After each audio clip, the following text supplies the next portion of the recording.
In 1963, a Pennsylvania electrician built 6 bathtubs out of concrete and red tile, shaped like hearts, and installed them in a lakeside hotel he had bought 5 years before for about $3,000 a tub.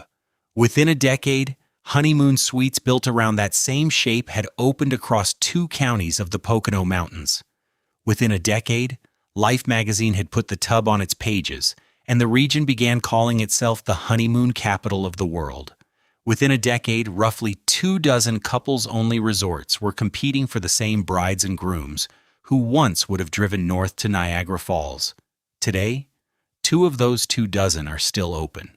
A room at either one costs almost exactly what it cost 30 years ago.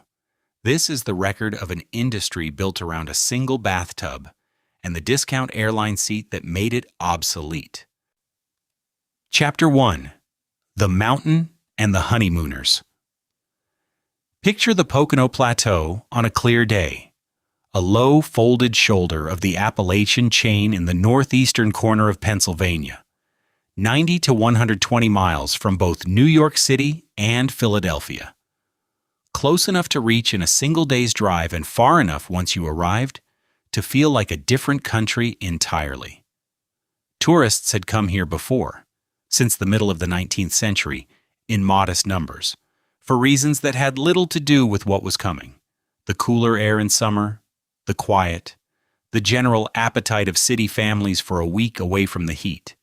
That earlier tourism belonged to a different economy, one of long summers and unhurried travel, built around a different kind of visitor entirely. It had almost nothing to do with the crowds the mountain would draw 100 years later, and almost nothing to do with why they would come. Not a plateau discovered by the wealthy for their leisure, a plateau about to be claimed by young couples with almost nothing saved and very little time. Then came the war. For 4 years, the roads carried more uniforms than tourists, and men who had never had reason to visit rural Pennsylvania passed through by the trainload, learning the shape of these particular mountains before they learned much else about the state that contained them. And then, the war ended. They came back changed, and they came back married, faster and in greater numbers than the region's small hotels had ever prepared for. They wanted a honeymoon that was close. They wanted a honeymoon that was affordable.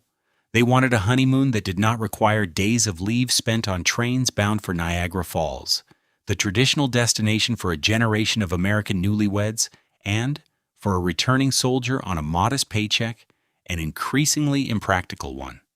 A trip to the Poconos could be made in an afternoon and paid for without much sacrifice, which Niagara, for all its fame, no longer could. Enter Rudolf von Hovenberg, a Pennsylvania hotelier. In 1945, he arrived in Swiftwater and opened a cluster of cabins around a central lodge, which he named the Farm on the Hill. It was the first resort built in the Pocono Mountains specifically and exclusively for the honeymooning couple. The demand did not build gradually, it arrived immediately, and the property was running a waiting list for rooms from its earliest seasons. Couples wrote ahead months in advance for a booking. Couples arrived without one and were turned away. Couples who could not get a room at the Farm on the Hill began asking around the valley for anywhere else that might take them. A second establishment predates it by a year. In 1944, a roadside tavern opened in Analamink, not far from Swiftwater, the kind of small, unremarkable business that existed to feed and shelter whoever came through. It would, in time, become Penn Hill's resort, though in 1944 no one behind its bar had reason to think so. 2 small businesses, a year apart, on the same stretch of mountain, and neither one yet aware it was the beginning of an industry, let alone that the overflow from one would eventually help build the other. Von Hovenberg had proven something the rest of the industry had not yet noticed, that a cabin, a lodge, and a waiting list were enough to turn an obscure mountain into a destination people planned a marriage around. What he had not built, in 1945, was a business designed to scale beyond one man and one hillside. That would take a different kind of ambition, arriving from somewhere else entirely, with considerably less interest in cabins. Chapter 2. The First Lady and the Sailor. In 1936, Suzanne and John Martins opened a small boarding house in Mount Pocono, inside a wooden inn that had already stood since 1898, the building older than either of them and already worn smooth by decades of other people's use. They did not build a resort. They rented rooms, served meals, and kept a ledger. The ordinary machinery of a boarding house, run by two people, with no particular claim to history and no reason to expect one. Growth, when it came, arrived not through any single decision but through the accumulation of guests who had somewhere else. They could have stayed and chose not to. It changed anyway. Through the 1940s, the property grew, and Suzanne Martins grew into a reputation that outlasted any single building she owned. Locally, she became known as the First Lady of the Poconos. It was not a title granted by any chamber of commerce. It was not printed on any deed or letterhead. It was earned instead over years of remembered names, repeat guests, and a manner with strangers that made a wooden inn feel like a standing invitation, rather than a transaction. A guest who stayed once tended to stay again. No one voted on the title. It simply stuck. It was during those years of growth that a nephew by marriage arrived, Emil Wagner, born in Czechoslovakia. A student at the time, he first walked through the door of his aunt's boarding house. He came by the arrangement of family rather than ambition, expecting to visit and then return to his studies. He was given work behind the bar instead, bartender's assistant, a job with no prospects attached to it, the kind of position a young man takes to fill a summer. Whatever he had pictured for himself as a student, it had not included tending bar in a Pennsylvania resort town he had visited only to see family, not to settle in. He did not return to his studies. He did not return to Czechoslovakia. He did not leave the Poconos again for the rest of his life. Two names run through the remainder of this chapter, arriving by different roads and for different reasons. One delivered by family, the other by war. Neither planned to stay longer than circumstance required. Both did. Morris Wilkins was born March 21, 1925, in Stroudsburg, Pennsylvania, the son of a Russian-born tailor and a Hungarian-born mother, a household built from two separate immigrations that had arrived in the same small Pennsylvania county by different routes. He enlisted in the Navy at 17, in the months after Pearl Harbor, and trained as an electrician before shipping out to the Pacific. The training suited the posting. A submarine ran on wiring nearly as much as it ran on nerve.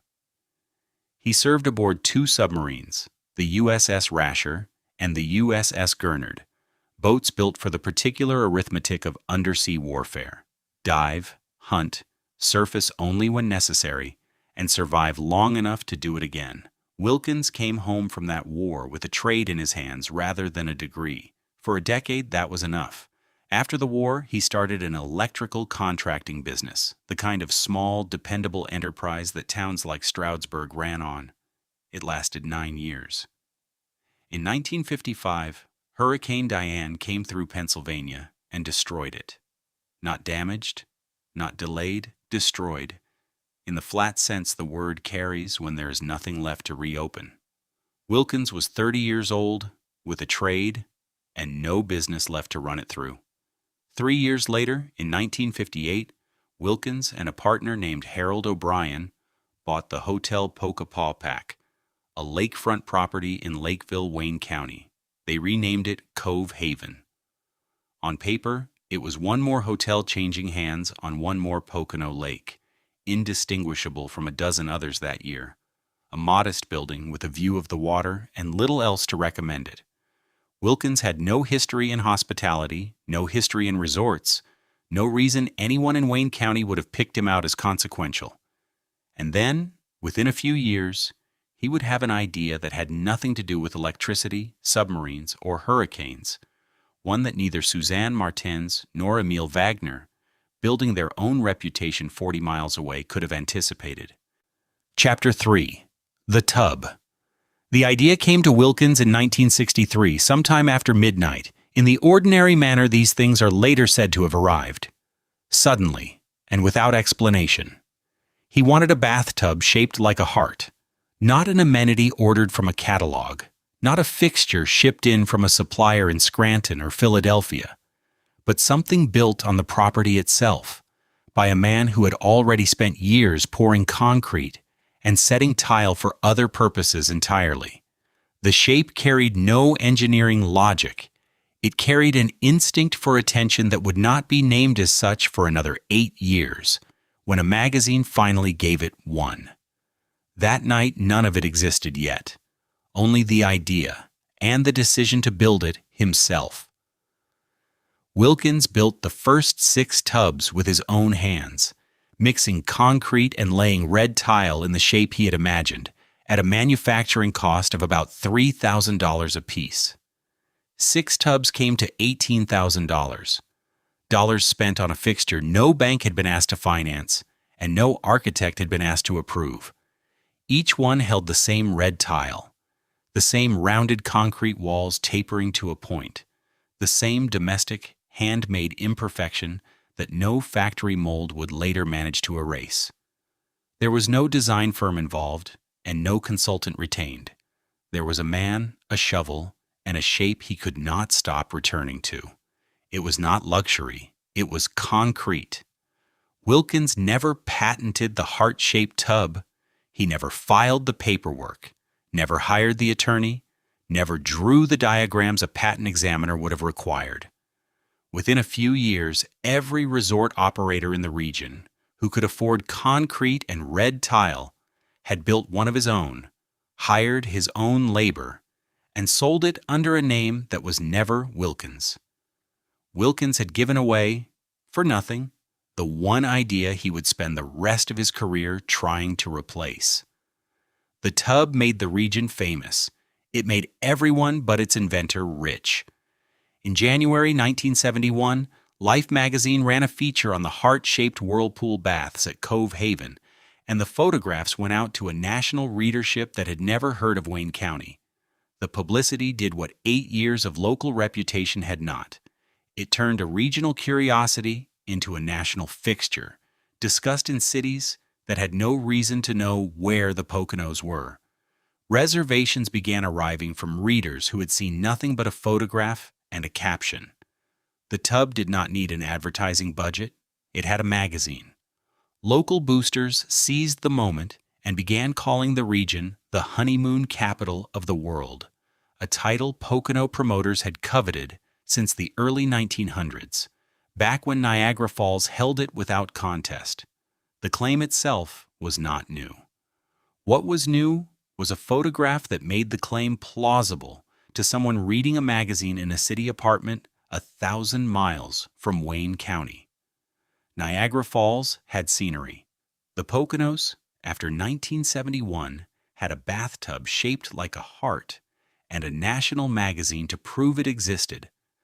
Within a few years, the phrase honeymoon capital appeared in national advertising for nearly every resort in the Poconos, whether or not the resort in question owned a single heart-shaped tub. Wilkins had spent $18,000 building 6 tubs by hand and started an industry that would outgrow him within a decade. None of it explained what he would do next or why Cove Haven would soon belong to someone else entirely, while 40 miles away, Wagner was already pouring the foundation of a resort of his own. Chapter 4: The Empire. In 1969, Wilkins sold Cove Haven to Caesars World. He did not retire. He became president and chief operating officer of Caesars Pocono Resorts, the man now responsible for scaling what he had built by hand in a barn. The heart-shaped tub had become a franchise, and the franchise now had a corporate owner with resources Wilkins had never controlled on his own. Wilkins kept building anyway, and he kept the title, and he kept the region.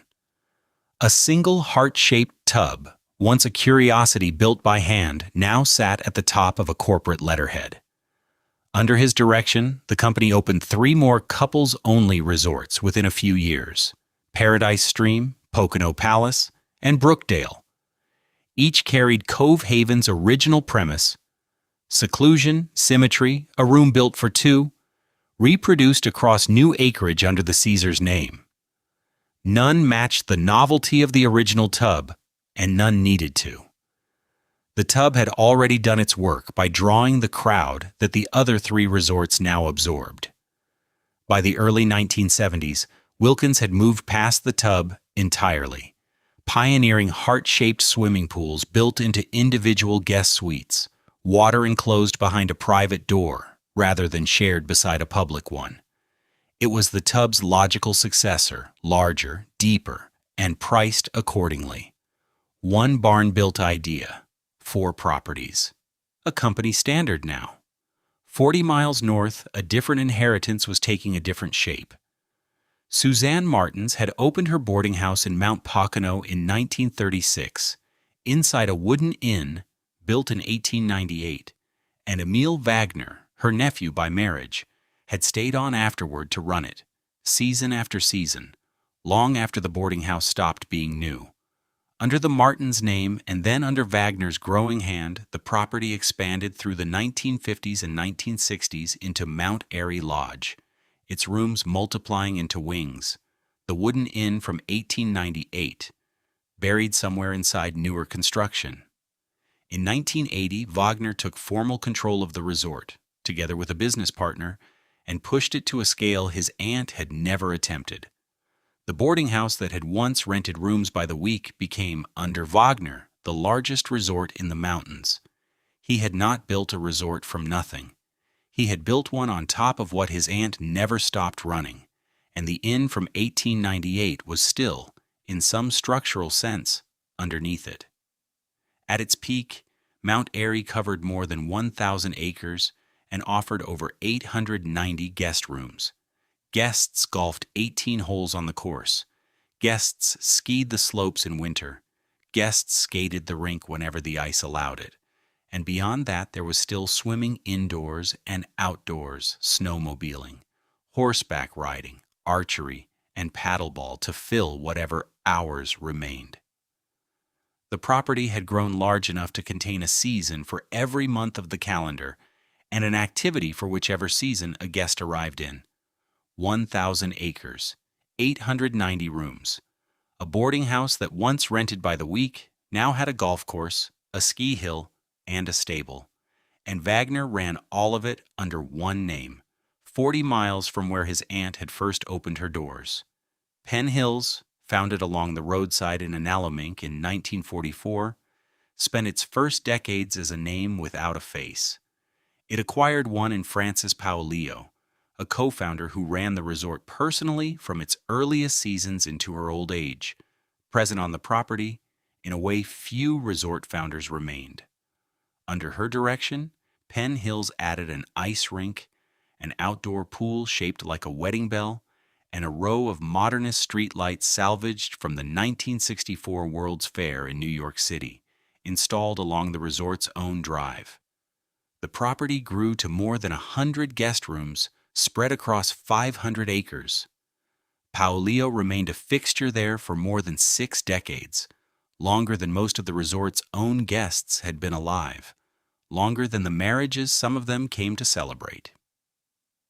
She died on March 4, 2009, at the age of 102. Penn Hills Resort closed less than 2 months later. Honeymoon operations at the property ended for good, 65 years after a roadside tavern first opened its doors in Analamink. The streetlights from the World's Fair remained standing on the empty lawn. The wedding bell pool stayed full of nothing. What happened next on those 500 acres had nothing to do with a wedding, nothing to do with Paolillo, and nothing to do with anyone still living on the property to answer for it. Chapter 5. The Golden Age. Through the 1960s and into the 1970s, Mount Airy Lodge built its reputation less on the honeymoon suite than on the stage. The Crystal Room seated 2,000 people, a showroom built into a resort, still marketed to newlyweds. 3 names defined its marquee across those 2 decades: Bob Hope, Milton Berle, and Tony Bennett, joined over the years by Connie Francis, Red Buttons, Paul Anka, and Nipsey Russell. None of them played casinos in the Poconos because there were none to play. They played a mountain resort in Monroe County, and the resort filled 2,000 seats the way a Las Vegas showroom filled its own. The reach of that marketing extended beyond the stage. In 1961, the artist Roy Lichtenstein painted Girl with Ball. He based the image on a photograph lifted from a Mount Airy Lodge brochure. The painting now hangs in the Museum of Modern Art in New York. It remains part of the permanent collection in one of the most visited museums in the world. A regional honeymoon resort's advertising had become a footnote in the history of American pop art, with no intention on the part of the resort's owners. The Golden Age was not confined to Mount Airy. In the 1950s, the Kiesendahl family purchased a 12-bedroom boarding house on Lake Tediouskung. They began building it into what would become Woodloch Resort. In 1946, Big Boulder opened as the first commercial ski area in Pennsylvania. By 1956, its engineers had a working snowmaking system in operation, guaranteeing a ski season regardless of the weather. A lakeside boarding house, a ski slope, and a honeymoon lodge were converging on the same calculus. The Poconos could sell any season to any traveler willing to pay for it. In 1971, Pocono International Raceway opened in Long Pond with a 2.5-mile superspeedway. Its first event was an Indy car race. The track answered to nobody in the honeymoon trade. It drew mechanics, engine builders, and race fans with no interest in heart-shaped bathtubs. It layered a second tourist economy, motorsport rather than matrimony, on top of the same two counties that had built themselves around wedding trips. One industry sold privacy to newlyweds. The other sold speed to strangers. By 1983, Wilkins had moved beyond the heart-shaped tub that already carried his name across the region. That year, he unveiled the Champagne Glass Whirlpool, a plexiglass tub 7 feet tall, shaped like a long-stemmed champagne glass large enough to hold 2 adults. Design and mold costs ran to roughly $150,000. Each finished unit cost about $15,000 to manufacture. The Champagne Tower suites built around the fixture were booked solid 18 months before the doors opened. Picture Route 940 running through Mount Pocono on a Saturday night in 1978. The marquee outside Mount Airy Lodge is lit against the dark tree line, spelling out whichever headline act is filling the Crystal Room that week.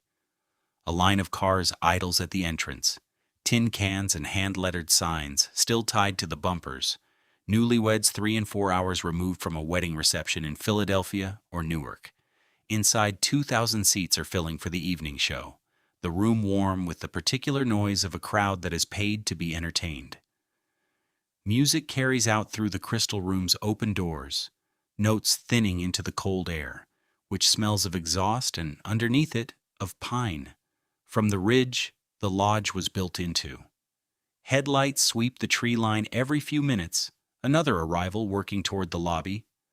A stretch of 2-lane highway that had carried little more than farm trucks a generation earlier now carried more wedding traffic on a single Saturday than most Pocono townships saw in a season. Nothing about the marquee, the idling cars, or the packed Crystal Room suggested that any of it would ever go dark. By the end of his career, Wilkins would be credited with placing 437 heart-shaped whirlpool tubs and 135 champagne glass tubs into properties across the region. For roughly 3 decades, a mountain range with no coastline and no licensed casino outmarketed nearly everyone. It outmarketed the beach resorts of the Jersey Shore. It outmarketed the casino floors of Nevada. It outmarketed every polished honeymoon brochure that Florida or the Caribbean could produce using nothing more than a showroom, a plexiglass champagne glass, and a marquee that stayed lit for years running. None of it suggested an ending was possible. The condition sustaining 3 decades of growth was rarely spoken aloud. Nowhere within a half-day's drive of New York and Philadelphia offered anything comparable at any price. Through the 1960s, the 1970s, and into the 1980s, That condition held without serious challenge. What eventually interrupted it had nothing to do with a whirlpool tub, a headline act, or a superspeedway. It had to do with the price of a plane ticket and how far a family in New Jersey could suddenly afford to fly instead. Chapter 6. The Quiet Shift. The shift did not arrive as an announcement.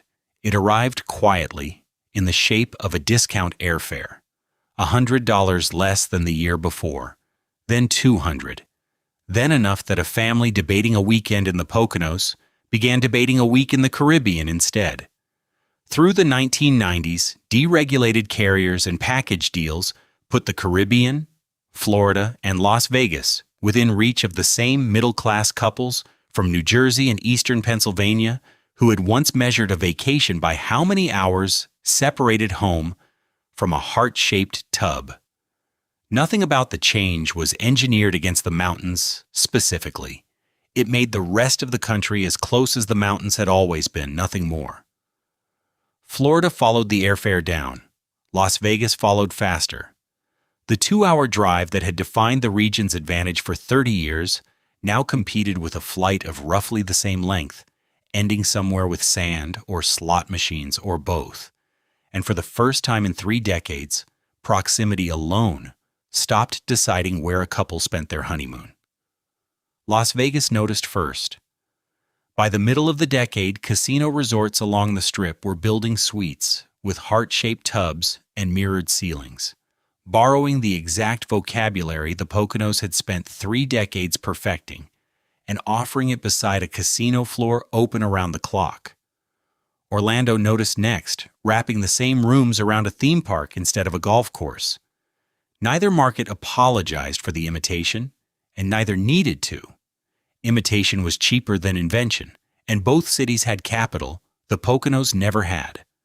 What the Poconos had built in isolation, other regions now attached to oceans the mountains did not have, to casinos the mountains did not have, to theme parks the mountains did not have, and to airports that could deliver a family from the Northeast in a few hours, no longer needing a car at all.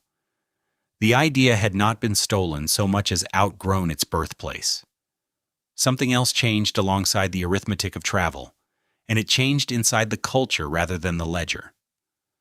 A new generation of vacationers, whose own childhoods held no memory of the 2-hour drive that once defined the region's appeal, began describing the heart-shaped tub not as romantic but as tacky. The word carried no nostalgia. It carried judgment, the kind reserved for a style that has outlived the decade that made it desirable, and it spread through conversation long before it spread through occupancy reports. What one generation had driven 2 hours to photograph, the next generation drove 2 hours to avoid. The resorts that had once seemed the height of a certain kind of aspiration were now, in certain circles, punchlines. None of this touched every resort with equal weight, and for a time the largest properties absorbed the change without visible strain. Mount Airy, under Emil Wagner, carried 890 rooms and an 18-hole golf course built during years when demand for exactly that scale had seemed permanent. Wagner had spent decades on the winning side of an arithmetic that measured beds against travelers, with nowhere else to go. Now the equation held travelers with somewhere else to go, and a property sized for an era that discount airfare was quietly dismantling. What that reversal would eventually cost him was not written on any balance sheet in the 1990s, but the balance sheet was already being drafted, one canceled reservation at a time. In numbers, no one at Mount Airy was yet required to read aloud. Chapter 7. The Foreclosure Hearing. The hearing was set for the morning of November 3, 1999, the outcome of the ledger that had been quietly drafted through the preceding decade. Emil Wagner did not attend it. Hours before the scheduled time, at the age of 77, he died of a self-inflicted gunshot wound. The man who had built the largest resort in the Poconos did not live to see the bank take it. By that date, Mount Airy Lodge was carrying $46 million in total debt. $29 million of it was a mortgage in default to Oak Tree Capital Management, the specific instrument the morning's hearing had been convened to resolve. The proceeding went forward on schedule. In a courtroom Wagner did not enter, on a docket that did not require his presence to advance. The figures attached to his name did not change because the man attached to them was no longer present to dispute them. $46 million remained $46 million, whether or not anyone was alive to owe it. 2 more years passed under the weight of that debt before the resort itself stopped operating. On October 29, 2001, Mount Airy Lodge closed its doors after more than 6 decades in business. The closure ended a run that had begun when the Poconos held more travelers than beds to hold them, and that ended when the reverse had been true for long enough that no restructuring of the debt could correct it. What followed was neither renovation nor sale. The 890-room property sat vacant, stripped, and vandalized for the next 3 years, its interior emptied by increments no single agency was assigned to record, its grounds left to a silence the resort had never accommodated in 6 decades of continuous occupancy. No buyer came forward. No use was found for a building sized for an industry that had already moved on. It stood boarded up, unclaimed, and unrepaired. In 2004, Pennsylvania legalized casino gambling. Soon afterward, the boarded-up Mount Airy site was bought for $25 million by Louis de Naples, a scrap and waste-hauling magnate with an estimated net worth of $750 million, a sum more than 16 times the debt that had ended Wagner's ownership of the property. His fortune had been built in an industry with no prior connection to hospitality and no history at that address.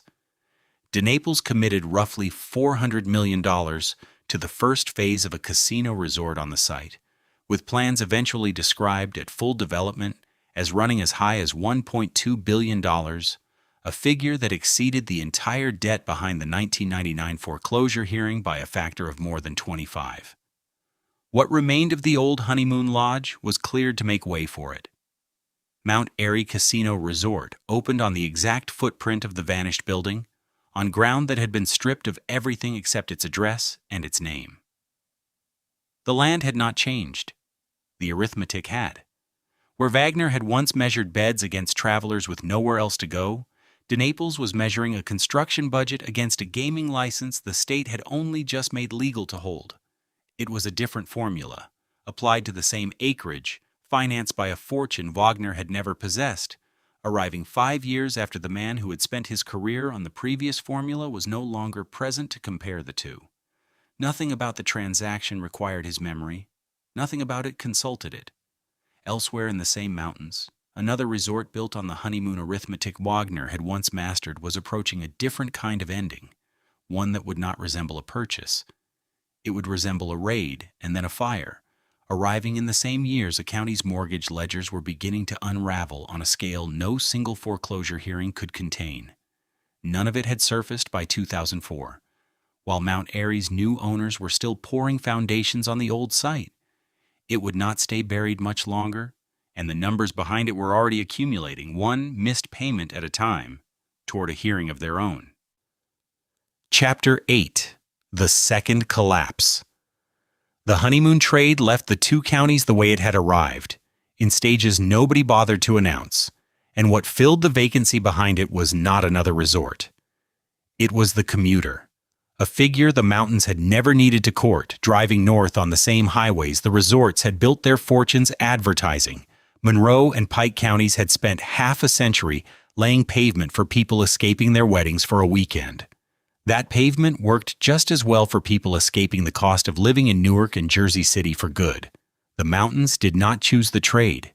They received it, the way a riverbed receives whatever the flood happens to be carrying that year. Monroe County's population grew by roughly 75% over a 17-year stretch in this period, and neighboring Pike County more than doubled in the same years. Builders followed the commuters the way earlier developers had followed the honeymooners, laying subdivisions across land once advertised for its seclusion from exactly this kind of density. Real estate offices opened where resort welcome centers had stood a decade earlier, selling the same 40 acres under a different name. Then the financing that had underwritten the boom turned, in the middle of the following decade, the way financing does. By the time it finished turning, roughly 1 in 5 homes in Monroe County stood in foreclosure. It was a second collapse, laid directly on top of the first, and it had nothing to do with tourists no longer wanting the mountains. Penn Hills Resort had closed in 2009, and its Wedding Bell pool and its World's Fair streetlights stood untouched on the lawn exactly as the previous chapter left them. Nothing happened there in 2010. Nothing happened there in 2011, or in the 3 years after that.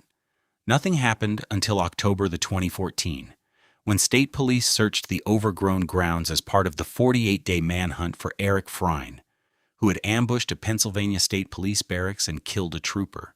The search found nothing, and the manhunt ended elsewhere. The fires came afterward, not because of the manhunt, but because an empty 500-acre property with no fence and no tenant eventually attracts a match. Between 2015 and 2017, 3 separate arson fires burned through the resort, the last one taking the main lodge to the ground. Stroud Township spent close to $1 million demolishing what the fires left standing, and by 2025, every building on the property was gone. The arithmetic that had once measured honeymoon suites and wedding parties now measuring demolition costs and empty acreage. Pocono Manor was not abandoned when its fire came. It had operated continuously since 1902, expanded in stages until 1949, into a 240-room property known locally as the Grand Lady of the Mountains, and it was still receiving guests on November 1, 2019, when a wind-driven fire reached the main building. Firefighters fought the blaze for more than 40 hours before it was contained. Before it was contained, the fire reached the clock tower that had marked the property's roofline for a century, and the tower came down with the rest of the structure it had watched over. The owners announced afterward that they intended to rebuild on the site under the Margaritaville brand, a project valued at $1.3 billion, though the timeline for finishing it, and whether it had finished, remained a question the fire itself had not answered. 2 endings from this same stretch of years remain untold. Pocono Palace continued receiving guests through everything described in this chapter, and would not close until 2024. Wilkins, one of the men who had built the honeymoon trade decades earlier, was already 4 years dead by the time the fire at Pocono Manor made the evening news. Both facts belong to the next accounting, not this one. The mountains had finished losing buildings for now. They had not yet finished losing the men who built them. Chapter 9. What Remains? Pocono Palace closes in 2024, after nearly 50 years in the romance business. It is the last of the original Caesars-era couples resorts still operating. The last building anywhere in the mountains still selling the specific promise that built the industry in the first place.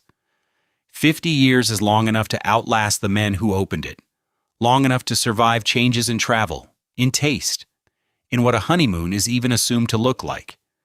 It closes as one among many properties once built on that same promise, most of them already gone by the time this one goes. When it finally closes, only 2 resorts remain in the entire region built for that single purpose: Cove Haven and Paradise Stream. Both descended from the same 1958 purchase that first put Morris Wilkins in these mountains. The sale closes at $17.8 million, a figure large enough to represent a business built across decades, and small enough to be settled in a single afternoon, without ceremony, without a honeymoon suite left standing to mark the occasion. Wilkins does not see any of it happen. He retires from the resort business in December 1999, the month following Wagner's death, closing out his own career within the same winter that took his oldest rival from an industry both men had spent their working lives building. By the time he leaves the business, the tubs he first commissioned have already been running for more than 40 years. 16 years pass between his retirement and his death. He outlives the industry he helped invent. He relocates first to Palm Springs, then to Las Vegas, 2 cities built on the same instinct that once filled the Poconos: manufactured escape, sold at scale, to people who will never live there and were never meant to stay. He dies of heart failure on May 25th, 2015 at the age of 90, and is buried back home in Honesdale, Pennsylvania, the town he had left behind decades earlier, long before the tubs, the brochures, or the millions that followed. The money that left the honeymoon business never really left the mountains. It just stopped being about romance. Mount Airy Casino Resort now stands on the exact footprint of the old Honeymoon Lodge, its parking lots filled with cars belonging to gamblers rather than newlyweds. In the summer of 2015, the Kalahari and Camelback resorts opened massive indoor water parks, built for families rather than couples, wave pools and slides standing where the region's honeymoon resorts once advertised their own signature attractions. The Pocono Premium Outlets draws shoppers instead of newlyweds, its lots busiest on the same weekends, that once belonged entirely to couples checking in for a honeymoon. None of the three requires a marriage license at check-in, and none of them mention a honeymoon anywhere in the brochure. The land itself never stops being valuable. It simply stops being sold as a place to fall in love. At Cove Haven, the heart-shaped tubs are still running. They are poured in concrete and finished by hand in red tile, the same imperfect curve that no factory mold could ever fully copy. The tile has dulled to a pale rose at the rim, worn smooth by decades of hands climbing in and out. Steam still fogs the small bathroom window on a cold morning, exactly as it always has. And the sound through the wall on a Saturday night is still just running water and low conversation, quiet and ordinary now. It was built to hold a promise. It now holds whoever booked the room for the weekend, the promise having quietly dropped out of the brochure somewhere along the way. The water is still just water. It still takes the shape of a heart.